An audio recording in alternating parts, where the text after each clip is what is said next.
그것은 영원하신 하나님의 말씀으로 그렇게 되었습니다. 살아계신 주님께 찬양과 경배를 드립시다.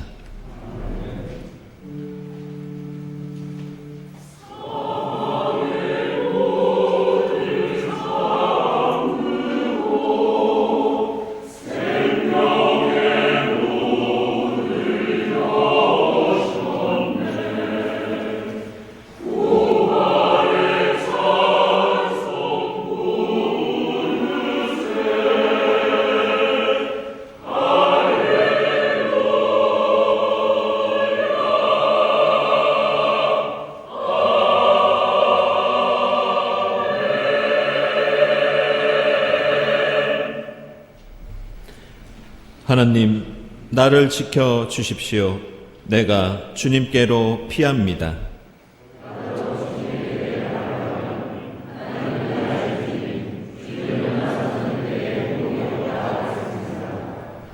아, 주님, 주님이야말로 내가 받을 유산의 몫입니다.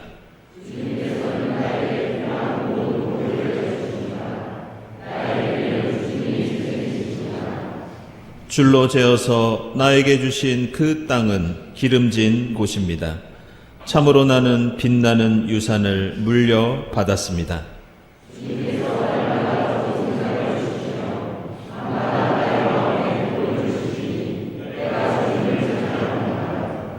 주님은 언제나 나와 함께 계시는 분, 그가 나의 오른쪽에 계시니 나는 흔들리지 않는다.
주님 같으신 하나님이 또 어디에 있겠습니까?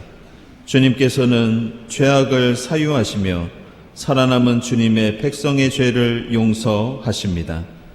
용서하시고 다시 사랑하시는 주님의 은혜를 의지하여 우리의 모든 죄를 고백하고 회개합시다.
주님께서 다시 우리에게 자비를 베푸시고 우리의 모든 죄를 주님의 발로 밟아서 저 바다 밑 깊은 곳으로 던지십니다.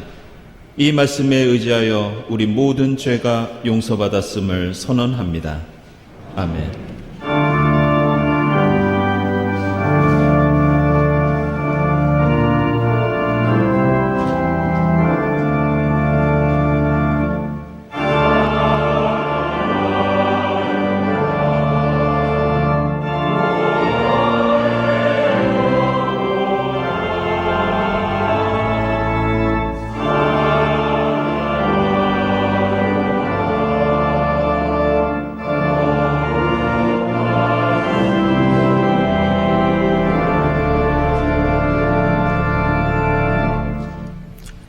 행전의 말씀 사도행전 2장 22절에서 24절, 29절에서 32절입니다. 이스라엘 동포 여러분, 이 말을 들으십시오. 여러분이 아시는 바와 같이 나사렛 예수는 하나님께서 기적과 놀라운 일과 표징으로 여러분에게 증명해 보이신 분입니다. 하나님께서는 그를 통하여 여러분 가운데서 이 모든 일을 행하셨습니다. 이 예수께서 버림을 받으신 것은 하나님이 정하신 계획을 따라 미리 알고 계신 대로 된 일이지만 여러분은 그를 무법자들의 손을 빌어서 십자가에 못 박아 죽였습니다. 그러나 하나님께서는 그를 죽음의 고통에서 풀어서 살리셨습니다. 그가 죽음의 세력에 사로잡혀 있는 것은 있을 수 없는 일이기 때문입니다. 동포 여러분, 나는 조상 다윗에 대하여 자신 있게 말씀드릴 수 있습니다. 그는 죽어서 묻혔고 그 무덤이 이날까지 우리 가운데에 남아 있습니다. 그는 예언자이므로 그의 후손 가운데서 한 사람을 그의 왕자에 앉히시겠다고 하나님이 맹세하신 것을 알고 있었습니다. 그래서 그는 그리스도의 부활을 미리 내다보고 말하기를 그리스도는 지옥에 버려지지 않았고 그의 육체는 썩지 않았다 하였습니다. 이 예수를 하나님께서 살리셨습니다. 우리는 모두 이 일의 증인입니다. 아멘.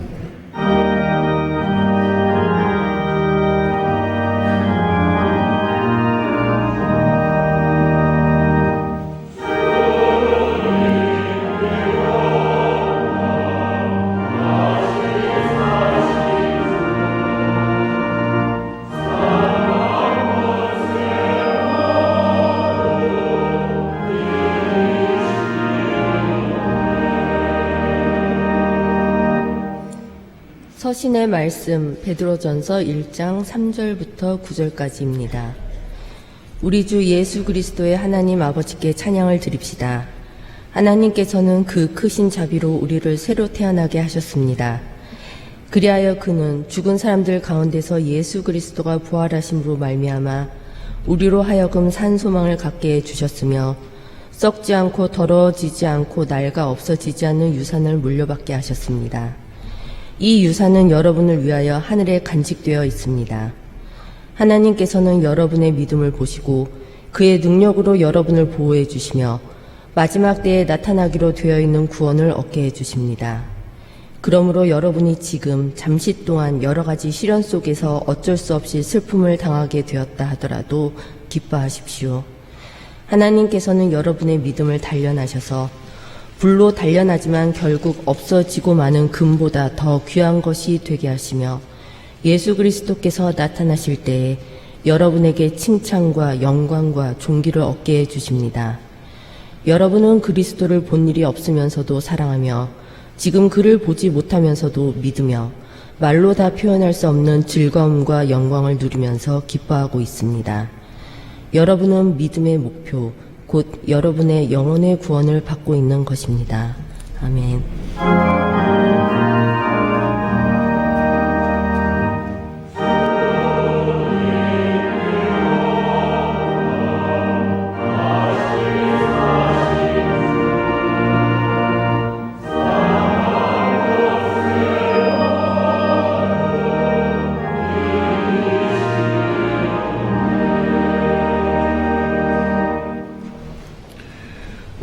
복음의 말씀은 요한복음서 20장 24절부터 29절까지입니다. 12제자 가운데 하나로서 쌍둥이라고 불리는 도마는 예수께서 오셨을 때에 그들과 함께 있지 않았다. 다른 제자들이 그에게 우리는 주님을 보았소 하고 말하였으나 도마는 그들에게 나는 내 눈으로 그의 손에 있는 못자국을 보고 내 손가락을 그 못자국에 넣어보고 또 내 손을 그의 옆구리에 넣어보지 않고서는 믿지 못하겠소 하고 말하였다. 여드레 뒤에 제자들이 다시 집안에 모여 있었는데 도마도 함께 있었다. 문이 잠겨 있었으나 예수께서 와서 그들 가운데로 들어서셔서 너희에게 평화가 있기를 하고 인사말을 하셨다. 그리고 나서 도마에게 말씀하셨다. 네 손가락을 이리 내밀어서 내 손을 만져보고 네 손을 내 옆구리에 넣어 보아라. 그래서 의심을 떨쳐버리고 믿음을 가져라. 도마가 예수께 대답하기를 나의 주님, 나의 하나님 하니 예수께서 도마에게 말씀하셨다. 너는 나를 보았기 때문에 믿느냐? 나를 보지 않고도 믿는 사람은 복이 있다. 아멘.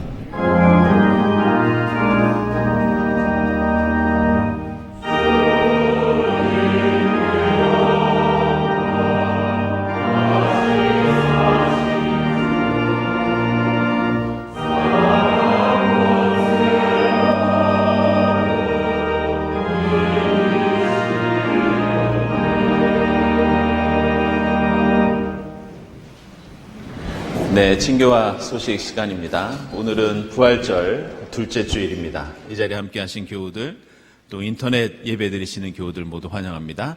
우리 주위에 계신 분들과 함께 평화 인사 나누겠습니다. 주님의 평화를 빕니다.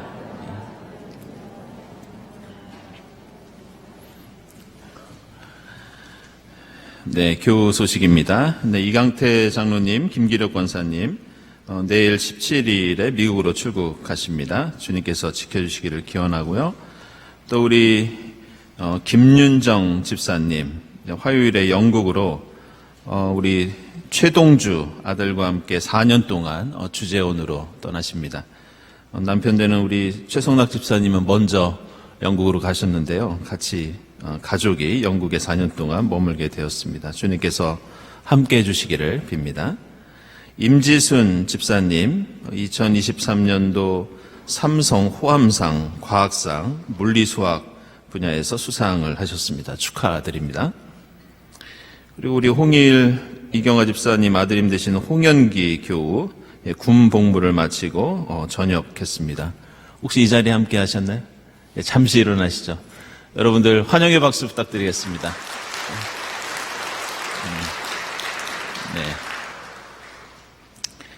네, 기도회와 모임 강구입니다. 화요기도회 계속되고요. 마리아 1소회, 드보라 1소회 모임이 오늘 일부 예배 후에 교육관 203호와 당회실에서 있겠습니다.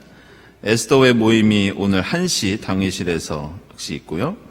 또 평화위원회 독서 모임 오늘 저녁에 온라인 줌으로 모이도록 하겠습니다. 그리고 경동 마라톤 모임 월요일에 남산에서 모이고요. 또 수요일 돌아오는 수요일에는 구역장 인도자 모임이 장공채플실에서 있겠습니다. 구역장 인도자들께서는 참석해 주시기 바랍니다.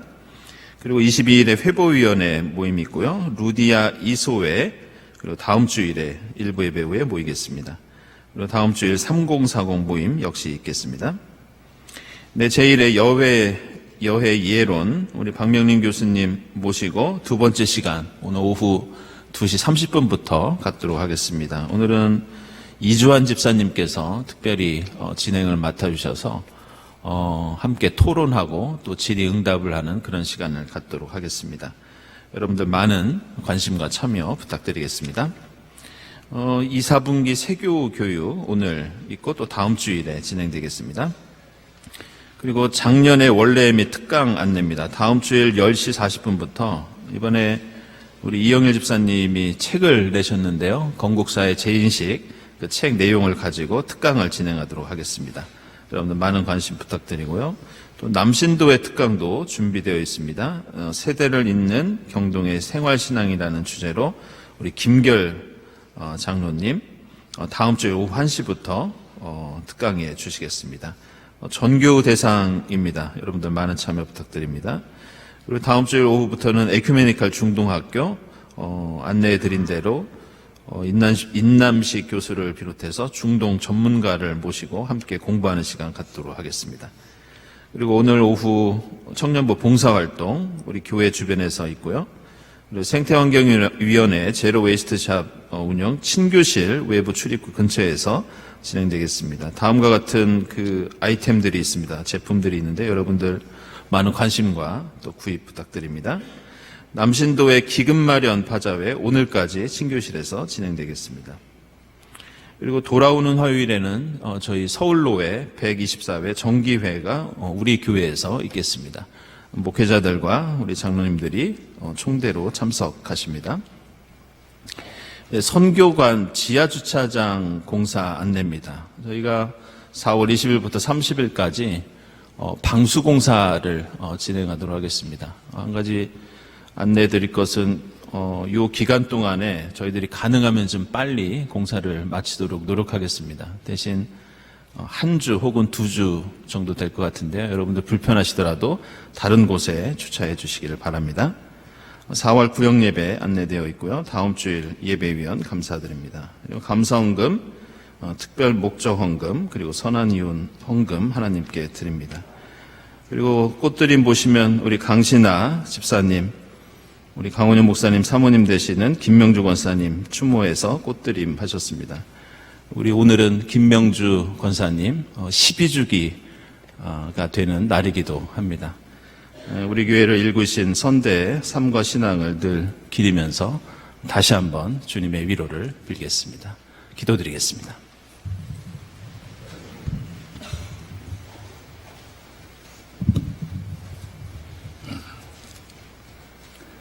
부활이요 생명이신 하나님 아버지, 아름다운 4월의 부활절 둘째 주일을 맞아 경동의 교우들을 주님의 귀하신 전으로 불러주시니 감사합니다.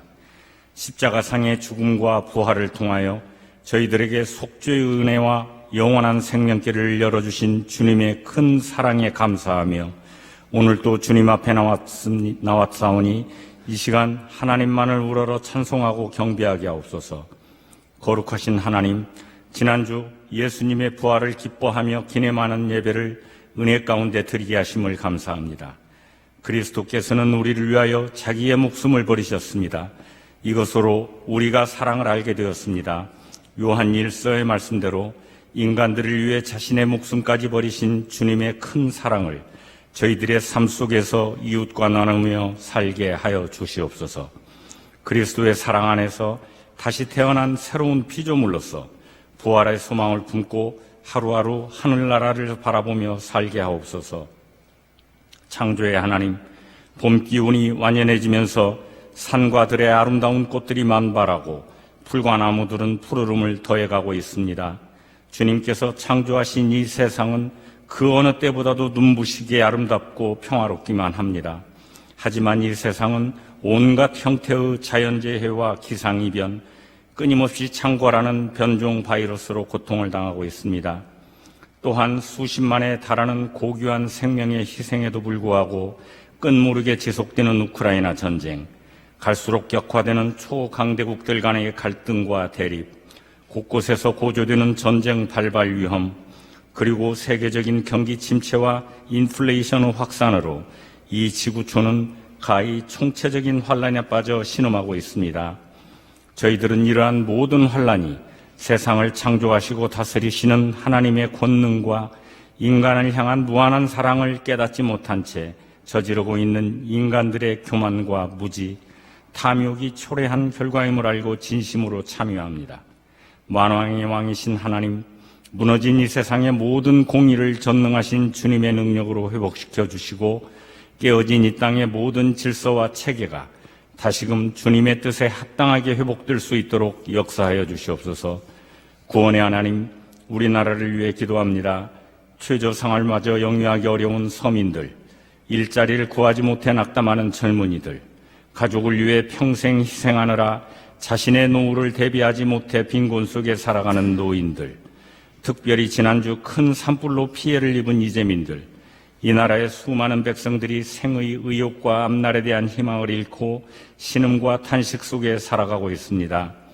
더욱이 북한의 유정자들은 백성들의 빈곤과 비참한 경제 현실은 두유시한 채 하루가 멀다 하고 미사일을 발사하면서 핵전쟁의 협박을 일삼고 있습니다.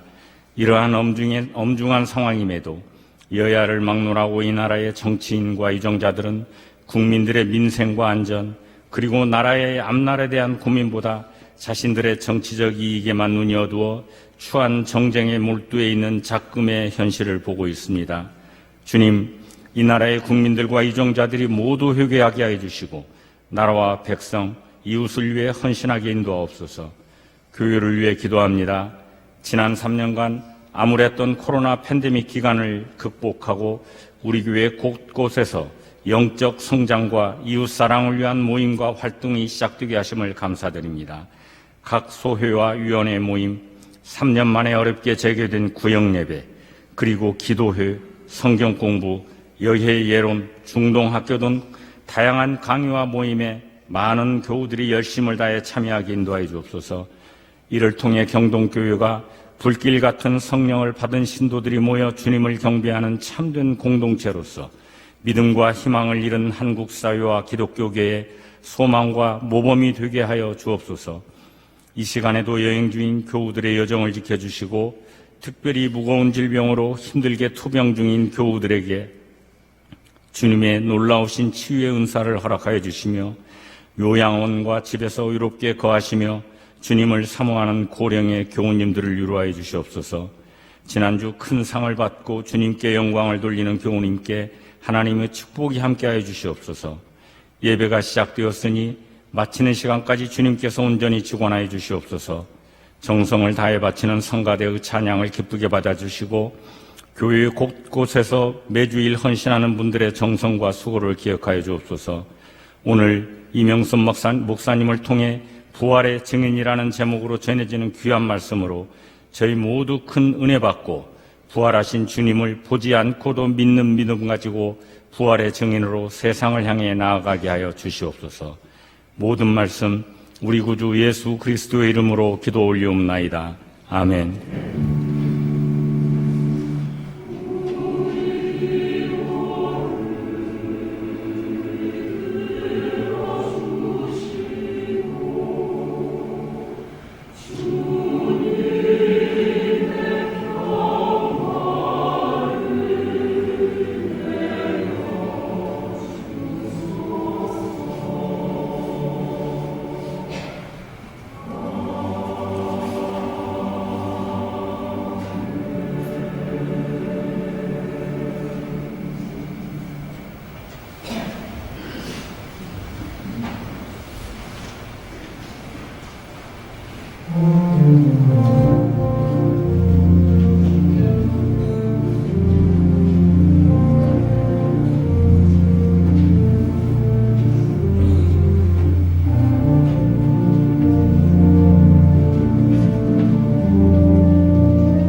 네, 일부 성가대 부활의 힘찬 찬송 고맙습니다. 오늘 부활절 둘째 주일을 맞이하면서 우리는 요한복음서 말씀을 함께 읽었습니다. 요한복음서에는 이 별명이 하나 붙어 있는데 그 별명은 증언의 말씀, 이런 별명이 붙어 있습니다. 그만큼 요한복음서를 읽다 보면 증언이라는 단어를 자주 발견하게 됩니다. 예를 들어서 이 마태, 마가, 누가 세 복음서에는 이 단어가 세 복음서 통틀어서 20번밖에 나오지 않습니다. 그런데 요한복음서에는 이 한 권의 책에만 이 증언이라는 말이 무려 47번이나 등장합니다. 게다가 요한복음서에는 증언과 비슷한 표현들까지 자주 나옵니다. 내가 보고 전했다. 내가 보고 믿었다. 이런 유사한 표현들까지 합하면 대단히 많은 빈도의 그러한 증언이라는 내용이 등장합니다. 따라서 다른 복음서에 비해 이 말이 7배나 더 자주 나오면서 비슷한 표현이 자주 언급된다는 것은 요한복음서의 핵심적인 내용이 바로 증언이라는 것을 가리킵니다. 이런 이유로 요한복음서는 증언으로 시작해서 증언으로 끝이 납니다. 요한복음서 첫 부분인 1장 6절 이하를 보면 하나님이 보내신 세례 요한의 역할은 빛을 증언하기 위함이다. 이렇게 말씀합니다.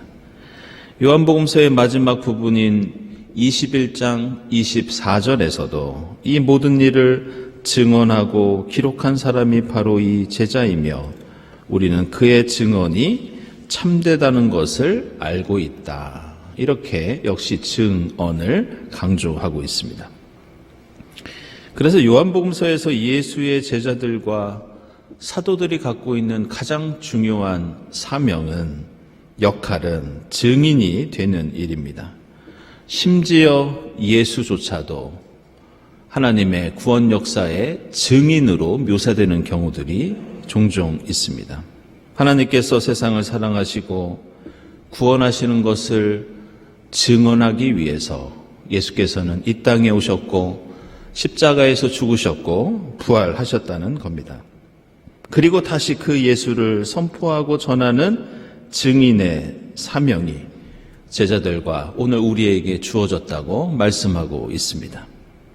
예수께서 십자가에 죽으시고 부활하신 지 2000년이 지났음에도 불구하고 지금 우리가 예수를 주님으로 믿고 고백할 수 있는 것은 바로 이러한 증인들의 증언 때문입니다. 따라서 그리스도교 신앙에서 증언이 없이는 복음도 믿음도 구원도 하나님의 구원 역사도 불가능합니다.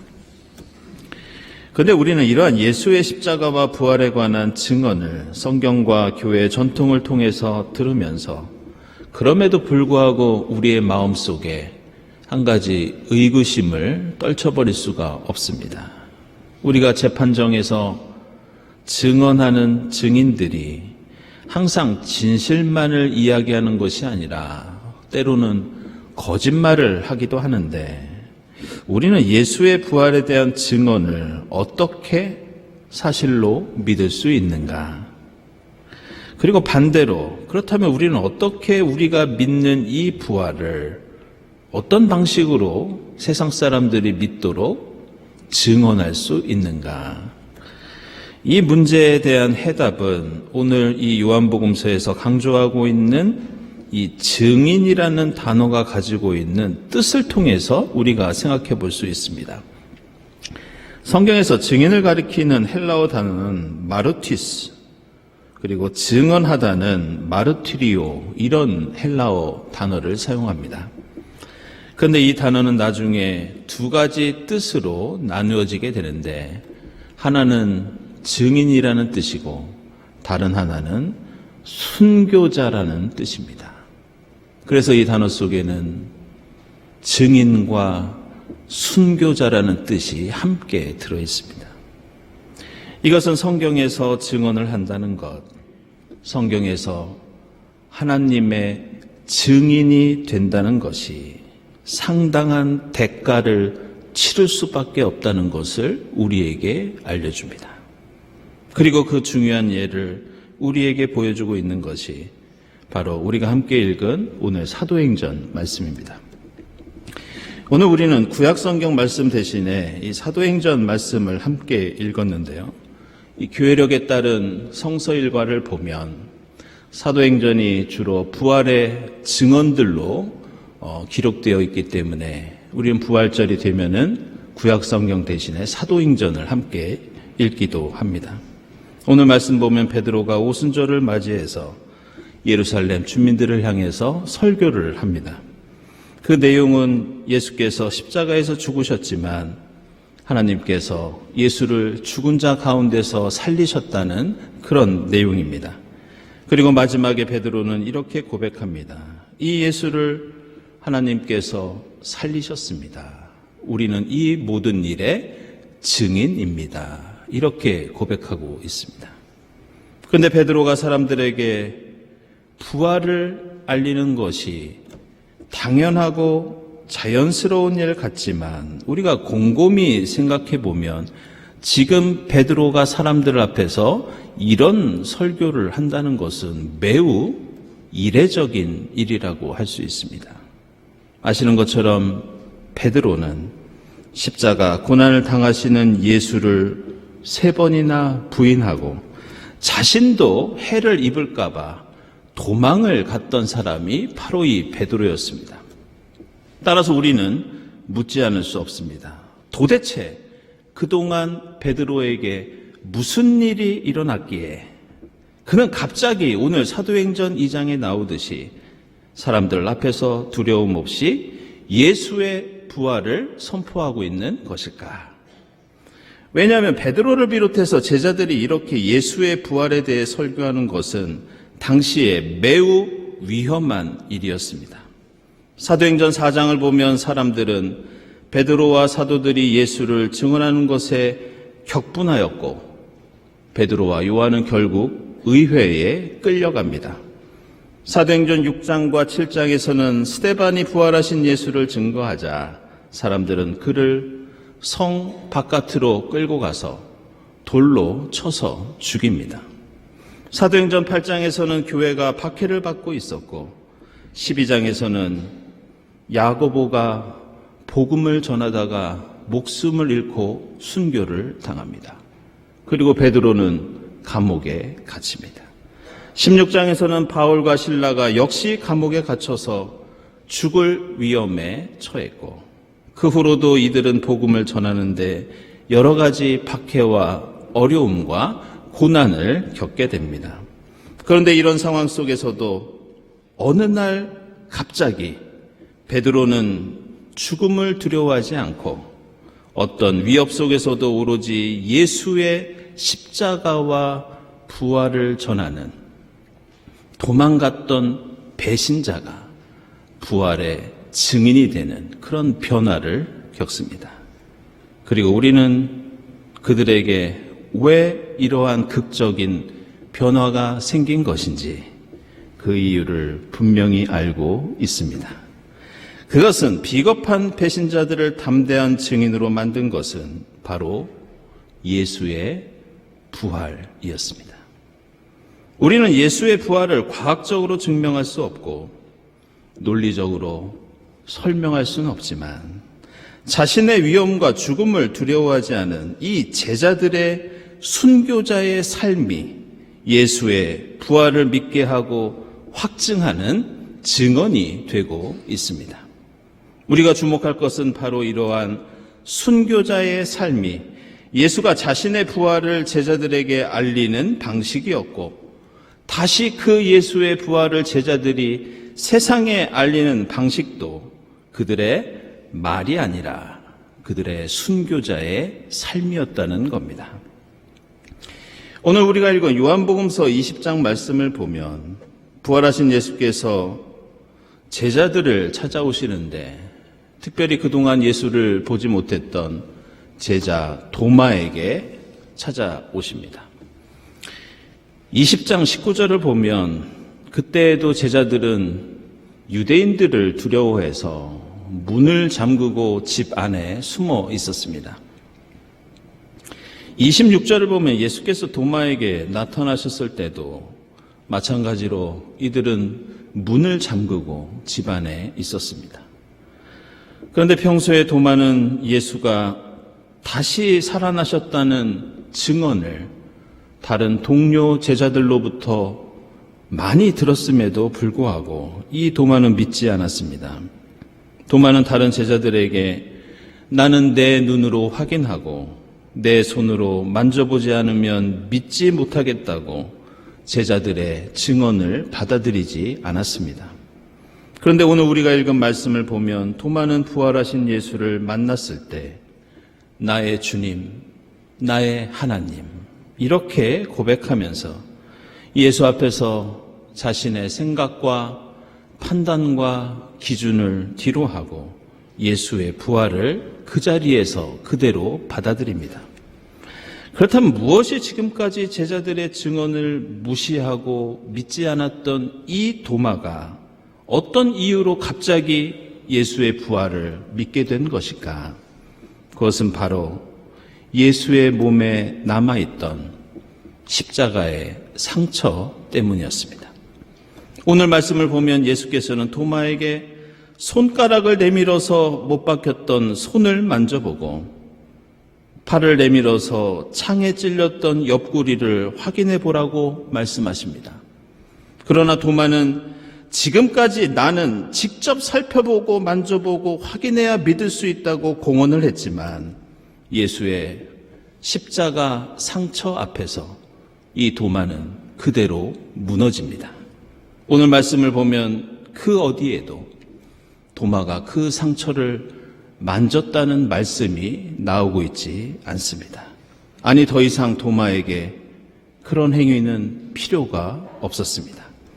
예수의 십자가 상처는 바로 도마로 하여금 예수의 사랑과 희생을 깨닫게 합니다. 이전까지 도마에게 부활은 그저 죽은 육체가 다시 살아나는 것이었습니다. 그러나 도마가 예수를 만나는 순간 그에게 부활은 다른 의미가 됩니다.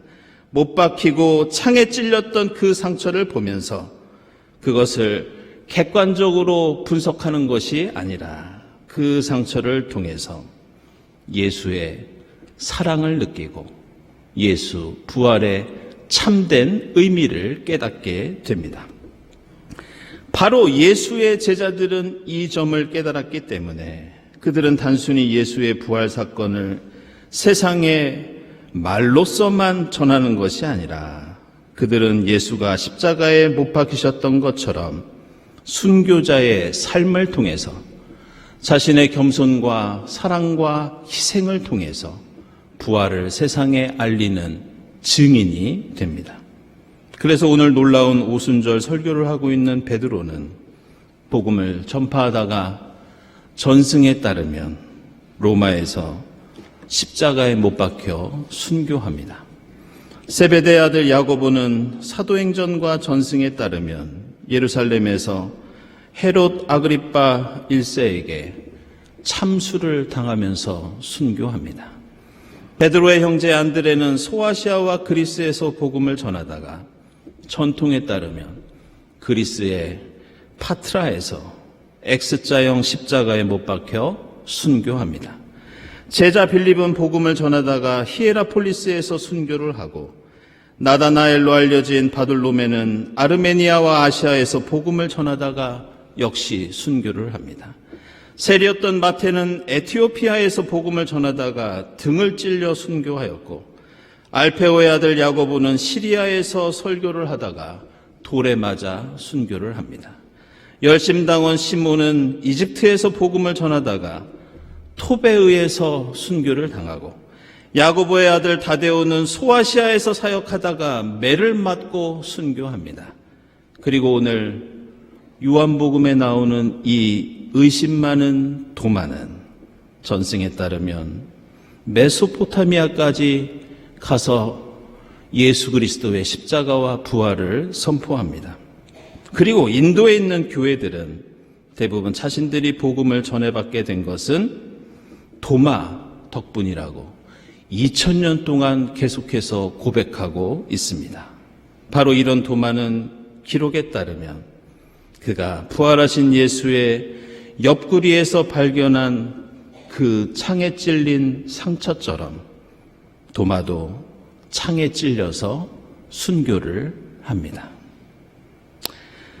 성경에서 증인은 말씀드린 대로 바로 순교자를 가리킵니다. 그래서 오늘 설교 제목인 부활의 증인이라는 말은 일종의 모순된 뜻을 갖고 있습니다. 부활은 생명을 가리키고 다시 사는 것을 가리키지만 그것을 증거하는 사람은 죽어야 한다는 것, 순교자가 되어야 한다는 뜻이 부활의 증인이 가지고 있는 모순입니다. 예수께서는 마태, 마가, 누가, 요한 모든 복음서에서 부활하시고 제자들을 만나셨을 때 자신의 부활에 대해서 구구절절 설명하신 적이 없으셨습니다. 내가 어떤 과정을 거쳐서 어떻게 부활하게 되었는지 설명하시는 것이 아니라 제자들에게 하나같이 이제 세상으로 흩어져 증인이 되어라, 순교자가 되어라 명령하고 당부하고 계십니다. 마태복음서 28장 이하를 보면 예수께서 부활하신 다음에 그러므로 너희는 가서 모든 민족들을 제자로 삼아 하나님의 이름으로 세례를 주고 명령한 것을 가르쳐 지키게 하는 그런 증인이 되라고 당부하십니다. 마가복음에서도 16장을 보면 예수께서는 부활하신 후에 제자들을 향해서 온 세상에 나가서 만민에게 복음을 전파하는 증인이 되고 순교자가 되라고 말씀하십니다. 누가복음에서도 24장 8절에서 예수께서는 부활 후에 강조하신 것은 너희는 이 일의 증인이다, 이 일의 순교자라고 말씀하십니다. 오늘 요한복음서에서도 부활하신 후에 20장 22절에서 성령을 받아라 말씀하셨고 사람들의 죄를 용서해 주는 화해와 사랑에 순교하는 증인이 되라고 명령하십니다. 오늘 부활절 둘째 주일을 보내면서 주님의 한결같은 명령대로 부활의 증인이 되는 여러분이 될 수 있기를 바랍니다. 예수는 부활하신 이후에 단 한 번도 십자가 고난에 동참하지 못했던 제자들을 나무라셨던 적이 없었습니다. 예수는 그저 자신의 몸에 난 십자가의 흔적을 제자들에게 보여주셨을 뿐이고 그 상처가, 그 희생이, 그 사랑이 제자들로 하여금 깨닫게 했고 결단하게 했고 부활의 증인으로 살아가게 했습니다. 그리고 그 못자국과 창자국이 제자들에게 힘과 용기와 위로를 주어서 그들도 순교자의 삶을 살 수 있도록 했습니다. 우리가 부활하신 주님을 증거하는 것은 우리의 화려한 언변이나 논리가 아니라 우리가 지는 십자가의 못자국과 창자국을 통해 세상에 증거된다는 것을 잊지 마시기를 바랍니다. 여러분이 가진 겸손과 희생과 사랑, 순교자의 삶을 통해 세상에 주님의 부활을 확증하고 알리는 부활의 증인이 될 수 있기를 바랍니다. 기도하겠습니다.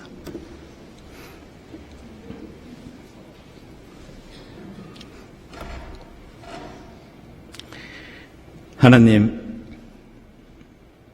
주님의 손과 옆구리에 새겨진 못자국과 창자국을 통해 부활의 능력과 의미를 되새기는 저희가 되게 하옵소서. 입이나 말로서가 아니라 순교자의 삶을 통해 주님의 부활을 전하는 증인이 되게 하옵소서. 예수 그리스도의 이름으로 기도드리옵나이다. 아멘.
하나님 감사합니다.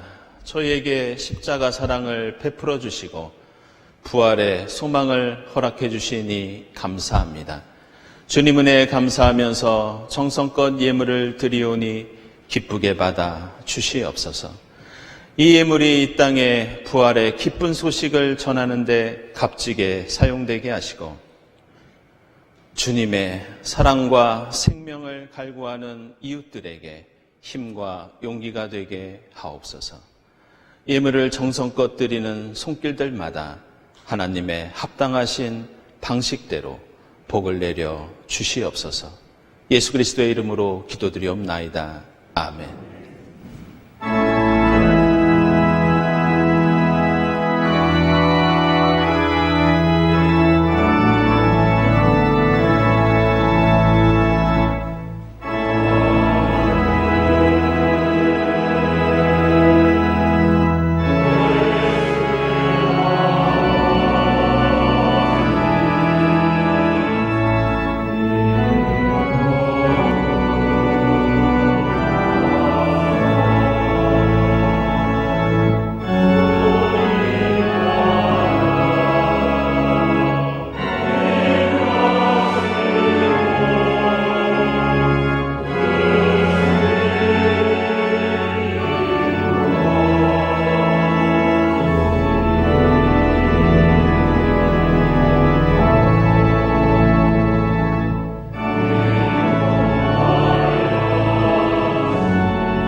하나님 감사합니다. 예수 그리스도를 죽음에서 일으켜 세우셔서 저희에게 부활의 생명과 소망을 허락해 주시니 감사합니다. 부활의 주님을 바라보면서 육신이 다시 사는 것뿐만이 아니라 십자가 상처에 새겨진 주님의 사랑을 다시 한번 깨닫는 저희가 되게 하옵소서. 입이나 말로서가 아니라 순교자의 삶을 통해 저희의 겸손과 사랑과 희생을 통해 주님의 부활을 세상에 널리 알리는 증인으로 살아가게 하옵소서. 이 모든 감사와 기원 위에 성부와 성자와 성령 삼위일체 되신 하나님의 은총이 지금부터 영원까지 함께하옵시기를 간절히 축원하옵나이다. 아멘.